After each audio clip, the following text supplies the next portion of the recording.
Ahmedabad BZ કૌભાંડ મામલે ગ્રામ્ય સેશન્સ કોર્ટમાં સુનાવણી। આરોપી મયુર દરજી તરફથી દાખલ સોગંદનામામાં મહત્વના ખુલાસા।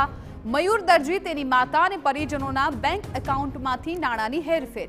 બંનેના એકાઉન્ટમાંથી બીઝેડની માલપુર બ્રાન્ચમાં ટ્રાન્સફર થયા હતા નાણાં। મયુરે રોકડમાં પણ નાણાં મોકલ્યા હોવાનું તપાસમાં મળી આવ્યું। મયુરના એકાઉન્ટમાંથી 59,24,000 રૂપિયાની હેરાફેરી મળી આવી।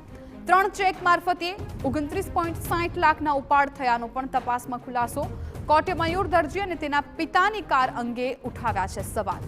કોઈપણ જાતના આવકના સ્ત્રોત વગર મોંઘી કાર અંગે સવાલો ઉઠી રહ્યા છે।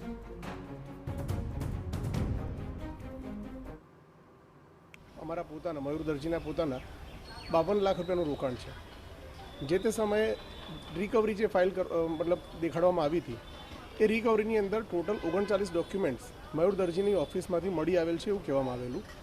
હકીકતમાં એ 42 ડોક્યુમેન્ટ્સ મળી આવેલા અને 42 ડોક્યુમેન્ટમાંથી 3 ડોક્યુમેન્ટ અમે આજે પ્રોડ્યુસ કર્યા છે, જેની અંદર એવી પણ રજૂઆત કરવામાં આવેલી કે મયુર દરજી પાસે જે ફોર્ચ્યુનર કાર અને હેરિયર ગાડી છે તે બીઝેડ ગ્રુપમાંથી કમિશન પેટે એને ગિફ્ટ આપવામાં આવી છે। જે બાબતે સરકાર પાસે પુરાવા માગતા નામદાર અદાલતે સરકાર પાસે પુરાવા માગેલા અને અમારા તરફથી એ પુરાવા આપવામાં આવેલા કે ડાઉન પેમેન્ટ પણ મયુર દરજીએ જ ભરેલું છે અને એના હપ્તા પણ મયુર દરજીએ જ ભરેલું।